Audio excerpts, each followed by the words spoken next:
Vamos a hablar finalmente de otras obras de Séneca. Podríamos decir que menores, puesto que no están dentro del gran círculo de sus diálogos, sus epístolas y sus tragedias. Pero son textos que tienen cierta importancia porque son textos que se han leído a lo largo de los siglos y son textos que retratan distintos estilos y distintas formas de escritura. Un primer texto importante se llama La Clemencia. El nombre completo es Ad Neronem Caesarem de Clemencia. Podríamos decir que es la obra más política de Séneca.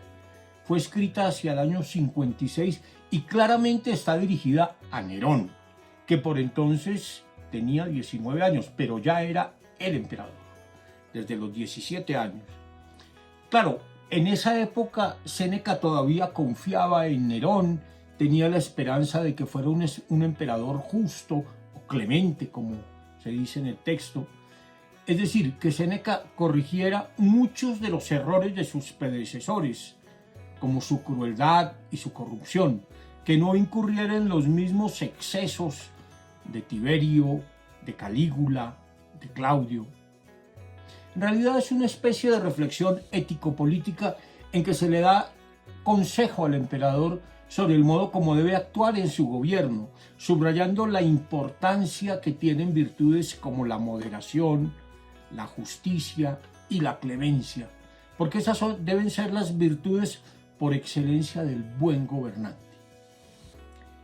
Defiende Séneca allí sobre todo la idea de que la mejor forma de evitar la tiranía era que el propio emperador castigara de forma tenue a sus súbditos, es decir, que les concediera por su propia bondad un mejor trato.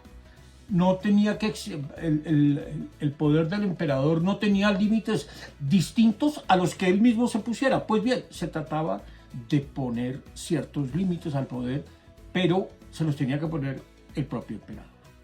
La clemencia sería desde esa perspectiva una especie de moderación en la aplicación de la justicia por parte de quien tiene el poder, particularmente en este caso del emperador.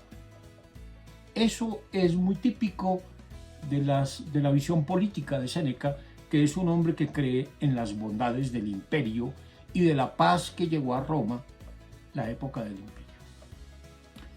Un segundo texto, un poco más desconocido, pero bastante interesante, porque muestra una faceta de Séneca muy distinta a la que conocemos ordinariamente, se llama la apocolosintosis. ¿Qué significa esa palabra tan rara? La traducción exacta sería la calabacificación, es decir, el hecho de convertirse en calabaza. Y es una obra dedicada por Séneca al emperador Claudio. Por supuesto, es una sátira, es una burla tremenda del emperador Claudio, escrita tras su muerte en el año 54. Es una sátira que sigue mucho el estilo de las sátiras de Menipo. Combina prosa y verso, partes están escritas en lenguaje vulgar, en lenguaje culto, usa expresiones y citas griegas, se burla, por supuesto, del emperador, pero se burla de todos los demás, se burla incluso de los dioses. Aquí aparece el Séneca burlón, satírico, etc. Porque finalmente se trata de una parodia. Es una parodia burlesca. Bueno, las parodias son eso. Las parodias son representaciones burlescas de algo. Es una parodia de la apoteosis que era propia de los emperadores. La apoteosis quiere decir la transformación en Dios. Muchos emperadores tras su muerte tenían su apoteosis, se convertían en dioses. Solo que Claudio no se va a convertir en Dios, sino que se va a convertir en una calabaza. Claro, una calabaza es una forma de decir en un tonto. Ser una calabaza es ser un hombre tonto, ¿cierto? Entonces lo que nos narra Séneca allí es cómo Claudio se convirtió en calabaza, la apocolosintosis de Claudio. La narración se hace en tres momentos distintos. La muerte de Claudio, que sucede en la tierra, la llegada de Claudio al cielo, donde se alía con Hércules, que lo presenta como un candidato a Dios, pero la solicitud para que sea admitido entre los dioses Claudio es rechazada, y entonces Claudio se ve obligado a abandonar el Olimpo y de camino al infierno contempla su propio entierro en Roma, contempla su elogio fúnebre, etc. Todo esto lo cuenta Séneca, desde luego, con una tremenda sorna, con una tremenda ironía, porque aunque Claudio fue el que finalmente lo perdonó a él y lo sacó del destierro, también lo había condenado a muerte y también lo veía con cierto desprecio.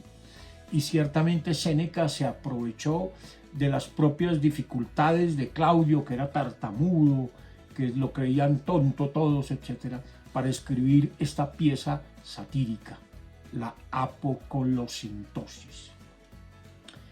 Pero Séneca escribió también sobre otras cosas.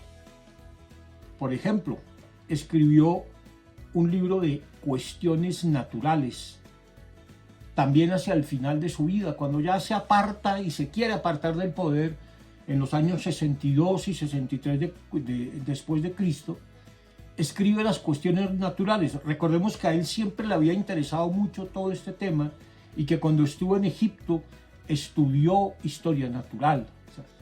Entonces, las cuestiones naturales es como una enciclopedia del mundo natural, en el que a lo largo de 7 libros se hace una compilación de muchos hechos naturales. Se tratan muy diversos temas de ciencia natural: los meteoros, el arco iris, los truenos, el granizo, la nieve, el hielo, los vientos, los terremotos, los cometas, etc.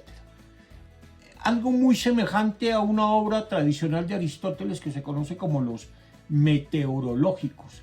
Pues bien, a Séneca le interesaban estos asuntos de ciencia natural, le dedicó tiempo, y se ve que cuando él habla de estos temas en otras obras, en los diálogos, lo hace con cierto conocimiento. Por supuesto, es el conocimiento de la ciencia de su época. Estas cuestiones naturales de Séneca fueron muy populares por siglos, fundamentalmente lo fueron en la Edad Media. Otra obra, no menor, aunque no quepa dentro de los grupos de las anteriores, muchos lo consideran una obra muy importante en Séneca, se llama Sobre los beneficios, y fue escrita entre el año 59 y el año 62 después de Cristo.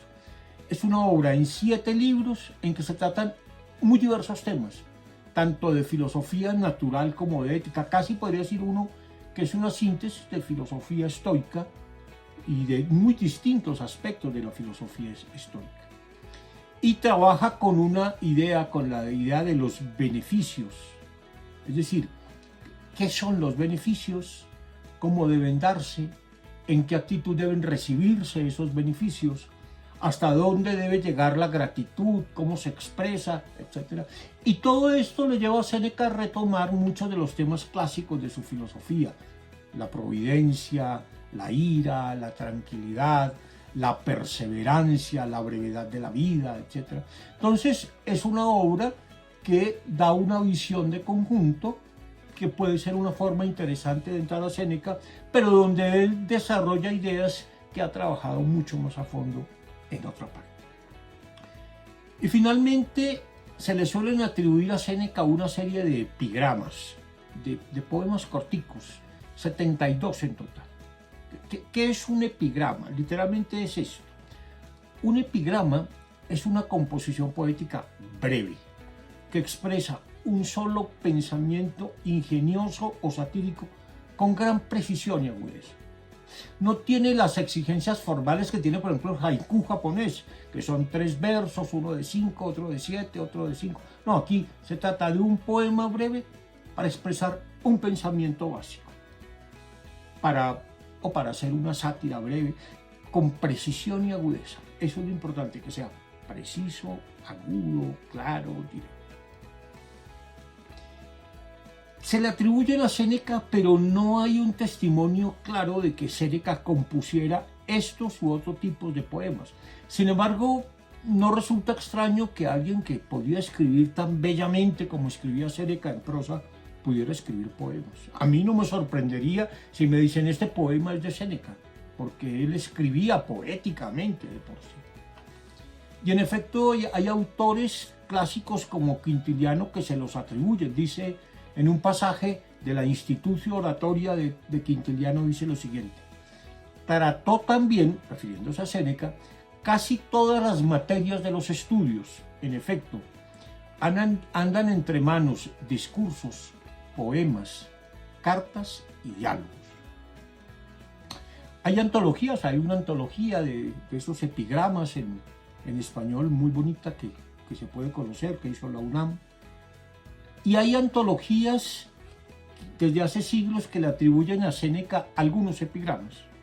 Algunos ciertamente parecen escritos por él, tienen un estilo semejante al de él, reflejan pensamientos que son muy propios de Séneca, se refieren a acontecimientos que están muy ligados a su vida. Uno de ellos, por ejemplo, parece hablar claramente de la isla de Córcega, otro de Córdoba, etc.